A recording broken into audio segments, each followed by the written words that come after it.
Hello friends, welcome to my YouTube channel glow with Paru. BSc nursing and paramedical കോഴ്സിൻ്റെ latest update അറിയാനായിട്ട് ഈ ഒരു channel subscribe ചെയ്യാനും അതോടൊപ്പം അടുത്തുള്ള ബെല്ലൈക്കൺ ക്ലിക്ക് ചെയ്ത് ഓൾ എന്നുള്ള ഓപ്ഷൻ കൊടുത്താൽ ഞാൻ എപ്പോൾ വീഡിയോ ഇട്ടാലും നിങ്ങൾക്ക് കാണാൻ സാധിക്കുന്നതായിരിക്കും. അപ്പോൾ നമുക്ക് നേരെ വീഡിയോയിലേക്ക് കടന്നാലോ. BSc നഴ്സിംഗിൻ്റെ 5th അലോട്ട്മെൻറ്റ് വന്നിട്ടുണ്ടായിരുന്നു. ഈ 5th അലോട്ട്മെൻറ്റ് എന്ന് പറയുമ്പോൾ for BSc nursing NRI seat ഓൺലിയാണ്. NRI സീറ്റിന് വേണ്ടി മാത്രമുള്ളതാണ്. അതായത് 4th അലോട്ട്മെൻറ്റ് വന്നപ്പോൾ നമുക്ക് എല്ലാവർക്കും അപ്ലൈ ചെയ്യാൻ സാധിക്കുമായിരുന്നു. എന്നാൽ 5th അലോട്ട്മെൻറ്റിൽ NRI ഡോക്യുമെൻറ്റ്സ് സബ്മിറ്റ് ചെയ്ത കുട്ടികൾക്ക് മാത്രമാണ് ഈ ഒരു സീറ്റിലേക്ക് അപേക്ഷിക്കാൻ സാധിക്കുന്നത്. Option registration for the special allotment to BSc nursing NRI seat ഓൺലിയാണ്. Is open from 2/9/2025 to 8/9/2025 4 PM വരെയാണ്. NRI സീറ്റുകളിലേക്ക് ഓപ്ഷൻ രജിസ്റ്റർ ചെയ്യുമ്പോൾ പ്രവേശനം നേടാൻ താല്പര്യമുണ്ടെങ്കിൽ മാത്രം ഓപ്ഷൻ രജിസ്റ്റർ ചെയ്യുക. അലോട്ട്മെൻറ്റ് പ്രവേശനം ലഭിച്ചു കഴിഞ്ഞ ശേഷം പിന്നീട് മാറ്റം അനുവദിക്കുന്നതല്ല. അതുകൊണ്ട് തന്നെ ഈ ഒരു സീറ്റിലേക്ക് നമുക്കിപ്പം കോളേജ് ഓപ്ഷൻ രജിസ്റ്റർ ചെയ്യാൻ താല്പര്യമുള്ള കുട്ടികളാണെങ്കിൽ ഈ ഒരു 5th അലോട്ട്മെൻറ്റിലേക്ക് കോളേജ് ഓപ്ഷൻ രജിസ്ട്രേഷൻ ചെയ്യാൻ താല്പര്യമുള്ള കുട്ടികൾ അവിടെ നിങ്ങൾക്ക് പഠിക്കാൻ, അത് പ്രവേശനം നേടാൻ താല്പര്യമുണ്ടെങ്കിൽ മാത്രമേ ചെയ്യാവുള്ളൂ. കാരണം അലോട്ട്മെൻറ്റ് ലഭിച്ച് നിങ്ങൾ പ്രവേശനം നേടിക്കഴിഞ്ഞാൽ നിങ്ങൾക്കൊരു മാറ്റം അനുവദിക്കുന്നതല്ല. ഇപ്പോൾ വന്നിരിക്കുന്നത് നമുക്ക് 5th അലോട്ട്മെൻ്റ് ആണ്. ഇനി 6th അലോട്ട്മെൻ്റ് ആണ് വരാൻ പോകുന്നത്. 6th അലോട്ട്മെൻറ്റ് എന്ന് പറയുമ്പോൾ നമുക്ക് എല്ലാവർക്കും അപ്ലൈ ചെയ്യാൻ സാധിക്കും. ഇതുവരെ കിട്ടാത്ത കുട്ടികൾക്കും എന്ത് ചെയ്യാം, അപ്ലൈ ചെയ്യാൻ സാധിക്കുന്നതായിരിക്കും. പക്ഷേ നമ്മൾ സെപ്പറേറ്റ് കോളേജ് ഓപ്ഷൻ രജിസ്റ്റർ ചെയ്യേണ്ടതായിട്ടുണ്ട്. അത് വരുന്നത് LBSൻ്റെ സൈറ്റിലായിരിക്കും. അതെന്ന് വരുമെന്ന് ചോദിച്ചാൽ ഒരു 8 എന്തായാലും സെപ്റ്റംബർ 8 കഴിഞ്ഞതിന് ശേഷമായിരിക്കും ചാൻസ് കൂടുതലും വരാനായിട്ടുള്ളത്.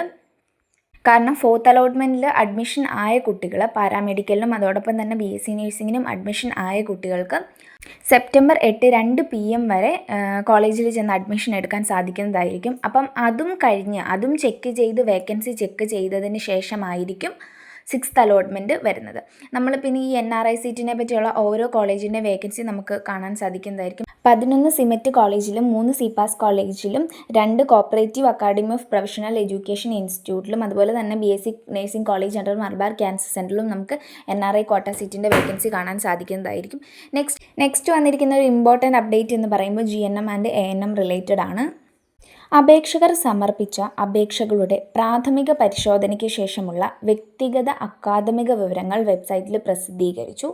അപേക്ഷകർക്ക് തങ്ങളുടെ ഹോം പേജിൽ ലോഗിൻ ചെയ്ത് ഇവ പരിശോധിക്കേണ്ടതും ക്ലെയിമുകൾ തിരികെ ലഭിക്കുന്നതിനുള്ള സർട്ടിഫിക്കറ്റുകൾ സെപ്റ്റംബർ 9 തീയതിക്കകം അപ്ലോഡ് ചെയ്യേണ്ടതുമാണ്. എനിക്ക് ഇൻബോക്സിലായിട്ടും അതുപോലെ തന്നെ കമൻറ്റിലും കുറേ കുട്ടികൾ ചോദിക്കുന്ന ഒരു ഡൗട്ടാണ് ഈ ജനറൽ നഴ്സിങ്ങിനെ പറ്റിയും ANMനെ പറ്റിയും കുറേ ഡൗട്ട്സ്. അപ്പോൾ എനിക്ക് പറയാനുള്ളത്, നിങ്ങൾ ഇതിൻ്റെ ഒരു പ്രോസ്പെക്ടസ് ചെക്ക് ചെയ്താൽ തന്നെ നിങ്ങളുടെ കുറേ ഡൗട്ട്സും ക്ലിയർ ആവും. കാരണം ഈ ഒരു പ്രോസ്പെക്ടസിൽ എന്തൊക്കെ കോഴ്സ് ഉണ്ട്, എവിടെയാണ് ഇൻസ്റ്റിറ്റ്യൂഷൻസ് ഉള്ളത്, എത്ര സീറ്റ്സ് ഉണ്ട്, ഓരോ റിസർവേഷനുള്ള കാറ്റഗറിക്കും എത്ര സീറ്റ്സ് ഉണ്ട്, ഏതൊക്കെ കാറ്റഗറിക്കാണ് റിസർവേഷൻ ഉള്ളത്, എലിജിബിലിറ്റി ക്രൈറ്റീരിയ, നമുക്ക് അഡ്മിഷൻ ലഭിക്കുന്നതിനായി എലിജിബിലിറ്റി ക്രൈറ്റീരിയ, പിന്നെ സെലക്ഷൻ പ്രൊസീജിയേഴ്സ്, ഫീസ്, അതുപോലെ തന്നെ പിന്നെ എങ്ങനെയാണ് അപ്ലൈ ചെയ്യേണ്ടതെന്ന് ഞാൻ ഓൾറെഡി ഒരു വീഡിയോ ചെയ്തിട്ടുണ്ടായിരുന്നു. അലോട്ട്മെൻറ്റ് കിട്ടിയതിന് ശേഷം എന്തൊക്കെ കാര്യങ്ങളാണ് നിങ്ങൾ ചെയ്യേണ്ടത്, എല്ലാ കാര്യങ്ങളും ഇപ്പോൾ ഒരു പ്രോസ്പെക്ടസിൽ പറയുന്നുണ്ട്. ഇത് ഇംഗ്ലീഷിലും മലയാളത്തിലുമുണ്ട്. അപ്പോൾ ഇതിനകത്ത് ഏതൊക്കെ കോളേജ് ഉണ്ട്, എത്ര ആൾക്കാർക്ക് വരെ കിട്ടും എന്നതിനെപ്പറ്റി ഒരു കംപ്ലീറ്റ് ഡീറ്റെയിൽസ് ഈ ഒരു കാര്യത്തിൽ തന്നെ പറയുന്നുണ്ട്. അപ്പോൾ എല്ലാവരും ഈ ഒരു കോഴ്സ് പഠിക്കാൻ ആഗ്രഹിക്കുന്ന എല്ലാവരും നിങ്ങൾ വ്യക്തമായിട്ട് ഓരോ കാര്യങ്ങളും മനസ്സിലാക്കേണ്ടതുണ്ട്. അതുകൊണ്ട് തന്നെ നിങ്ങൾ മസ്റ്റായിട്ടും പ്രോസ്പെക്ടസ് വായിക്കണം.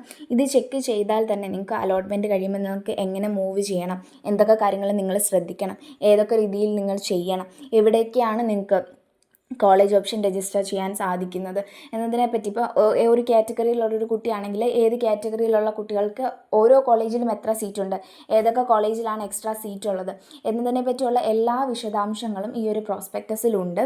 അപ്പം എല്ലാവരും വ്യക്തമായിട്ടും ശ്രദ്ധയോടും കൂടി നിങ്ങൾ ഈ ഒരു കാര്യം ചെക്ക് ചെയ്താൽ നിങ്ങൾക്ക് ഒരു കാര്യത്തിലും ഡൗട്ട് ഉണ്ടാകുന്നതായിരിക്കില്ല. നെക്സ്റ്റ് നമുക്ക് ലഭിച്ച ഒരു ഇമ്പോർട്ടൻറ്റ് അപ്ഡേറ്റ് എന്ന് പറയുമ്പോൾ 2025-26 അധ്യയന വർഷത്തെ GNM ആൻഡ് ANM കോഴ്സുകൾക്ക് അപേക്ഷിച്ചവരിൽ ഭിന്നശേഷി സംവരണ സീറ്റുകളിലേക്കുള്ള റാങ്ക് ലിസ്റ്റ് വന്നിട്ടുണ്ട്. ഈ ഒരു റാങ്ക് ലിസ്റ്റും എല്ലാവരും നോക്കാൻ മറക്കരുത്. അപ്പോൾ വീഡിയോ എല്ലാവർക്കും ഇഷ്ടമായെന്ന് വിചാരിക്കുന്നു. വീഡിയോ ഇഷ്ടമെങ്കിൽ ലൈക്ക് ചെയ്യാനും നമ്മുടെ ചാനൽ സബ്സ്ക്രൈബ് ചെയ്യാനും മറക്കരുത്. അപ്പോൾ ടാറ്റ, ബൈ ബൈ.